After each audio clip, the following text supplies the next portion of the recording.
কেমন আছেন ইতিহাসের অনুরাগী বন্ধুরা? আশা করছি আপনারা সকলেই ভালো আছেন। আমি হিস্ট্রি হল। আজ আমি আপনাদের জন্য নিয়ে এসেছি কনসার্ট অফ ইউরোপের কার্যাবলী বা শক্তি সমবায় সম্পর্কে আলোচনা করো। ইউরোপের শক্তি সমবায় সম্পর্কে আলোচনা করো। তো যারা এটিকে পিডিএফ হিসাবে চান, অবশ্যই আমাদের ডিসক্রিপশানে লিঙ্কে দেওয়া কন্ট্যাক্ট আস ফর্মে আমাদের মেসেজ করতে পারেন, অথবা আমাদের অফিসিয়াল ওয়েবসাইট historyhall.xyz গিয়ে সেখান থেকে নিতে পারেন। তো আর দেরি না করে এই প্রশ্নের উত্তর সম্পর্কে আমি আপনাদের সঙ্গে আলোচনা করতে চাই। যারা অবশ্যই এটি নিতে আগ্রহী তারা অবশ্যই আমাদের মেসেজ করবেন। আমরা বিনামূল্যে আপনাদের প্রদান করে দেবো। তো আর দেরি না করে এটি আমি আপনাদের সঙ্গে আলোচনা করে নিতে চাই। নেপোলিয়ন যুদ্ধের অবসানের পূর্বেই ইউরোপে চারটি বৃহৎ শক্তি গ্রেট ব্রিটেন, রাশিয়া, অস্ট্রিয়া ও পার্সিয়া 1814 খ্রিস্টাব্দে মার্চ মাসে সমর চুক্তি স্বাক্ষর করেছিলেন, যা চতুর্শক্তি চুক্তি নামে পরিচিত।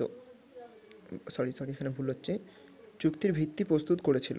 কিন্তু চতুর্শক্তি চুক্তি সম্পাদনার পূর্বে 1815 খ্রিস্টাব্দের নভেম্বর মাসে রাশিয়া, অস্ট্রিয়া ও পার্সিয়ার মধ্যে পবিত্র চুক্তি সম্পাদিত হয়। পবিত্র চুক্তির উদ্দেশ্য ছিল ইউরোপ জুড়ে উদারনৈতিক ও বিপ্লবী ভাবধারাকে দমন করা, এবং এই প্রক্রিয়ায় মেটারনিখের পাশাপাশি জার প্রথম আলেকজান্ডারও গুরুত্বপূর্ণ ভূমিকা পালন করেছিল। অস্ট্রিয়ার চ্যালেঞ্জার জানতেন যে অস্ট্রিয়া, পার্সিয়া ও তুর্কির মধ্যকার বিভেদ এবং অস্ট্রিয়া ও পার্সিয়া ও পিডমন্টের মধ্যকার বিভেদ পুনরায় মাথাচাড়া দেবে, এবং ফরাসি কূটনৈতিক এই বিবাদের নিজেদের স্বার্থসিদ্ধির জন্য ব্যয়ভার করবে। তাই মেটারনিখ চেয়েছিলেন এই ব্যবস্থা সুস্থ মীমাংসা। এই জন্য প্রয়োজন ছিল ইউরোপীয় শক্তি সমবায়। এই কারণে ভিয়েনা কংগ্রেসে আহত হয় এবং ব্রিটেন, অস্ট্রিয়া, রাশিয়া, পার্সিয়া 20 বছর একটি কংগ্রেসের নীতি বাস্তবায়িত করতে প্রতিশ্রুতিবদ্ধ হয়। বৃহৎ শক্তিবর্গের মধ্যকার এই পারস্পরিক সমঝোতায় ইউরোপীয় শক্তি সমবায়ের সৃষ্টি করেছিল। এই বৃহৎ শক্তিগুলির সংকটের সময় একত্রিত হতো। এই রকম চারটি কংগ্রেস হল আইলা সাম্পল, ট্রোপু, লাইবনিক এবং ভেরোনা। প্রথম কংগ্রেসে অনুষ্ঠিত হয় 1818 খ্রিস্টাব্দে আইলা সাপেলো। এখানে যার প্রথম আলেকজান্ডার তার আদর্শবাদী প্রস্তাব পেশ করেন, যেখানে নিরস্ত্রীকরণ, আন্তর্জাতিক সৈন্যবাহিনী গঠন, বিপ্লবী কার্যকলাপের বিরুদ্ধে একটি সাধারণ জোটের কথা বলা হয়। কিন্তু ব্রিটিশ প্রধানমন্ত্রী লর্ড ক্যাসেলরি এবং অস্ট্রিয়ার চ্যালেঞ্জার মেটারনিখ এর বিরোধিতা করেন। ফ্রান্সকে বৃহৎ শক্তিবর্গের সঙ্গে কূটনৈতিক সমঝোতা ফিরে পাওয়ার জন্য ক্ষতিপূরণ দিতে হবে।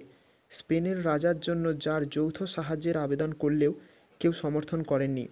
মোটের ওপর আইলা সাপেলোর কংগ্রেসের সফল হয়েছিল। ফ্রান্স ও বিদেশি সেনা সরিয়েও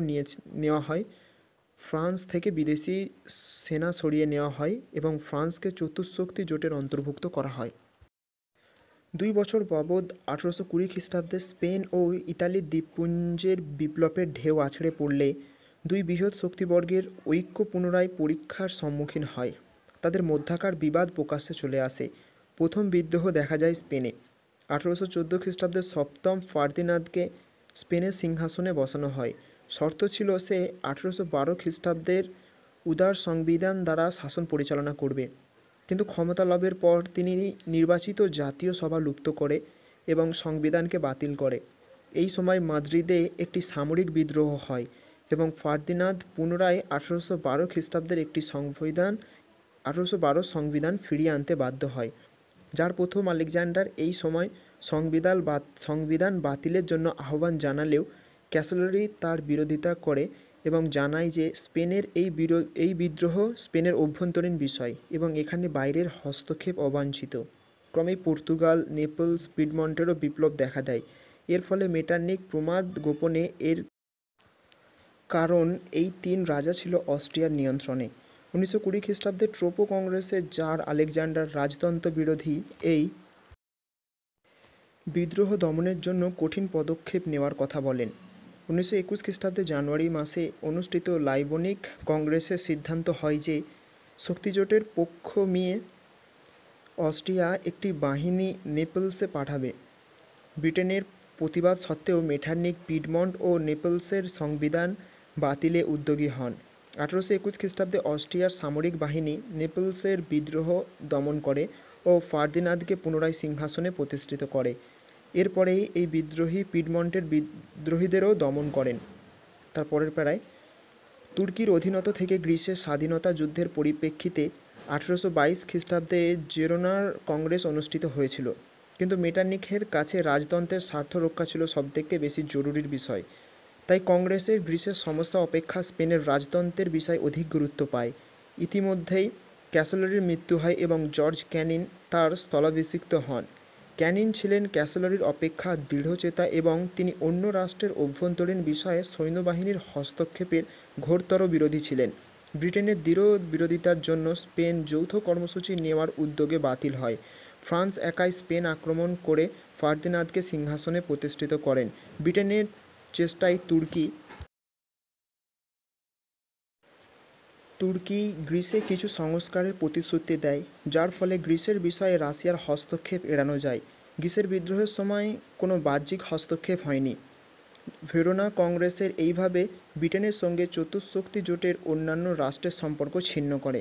1825 খ্রিস্টাব্দে জার আলেকজান্ডার গ্রিসের স্বাধীনতা যুদ্ধের প্রশ্নে সেন্ট পিটার্সবার্গে একটি কংগ্রেসের আহ্বান করে, কিন্তু বিদেশের উদারনৈতিক আন্দোলনের প্রতি জর্জ ক্যানিংয়ের সহানুভূতি ছিল, তাই ব্রিটেন কংগ্রেসে যোগদান করতে অস্বীকার করেন। 1925 খ্রিস্টাব্দের পর থেকেই ইউরোপের কংগ্রেস ব্যবস্থা তার কার্যকারিতা হারায়।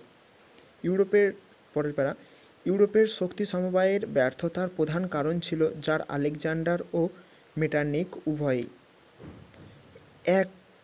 উভয়েই একে গোটা ইউরোপ জুড়ে স্বৈরাচারী শাসন প্রতিষ্ঠার হাতিয়ার রূপে ব্যবহার করতে চেয়েছিলেন, কিন্তু ব্রিটেন তাদের বিরোধী ছিল, কারণ ব্রিটেনের শক্তিশালী সংসদীয় ব্যবস্থা ছিল।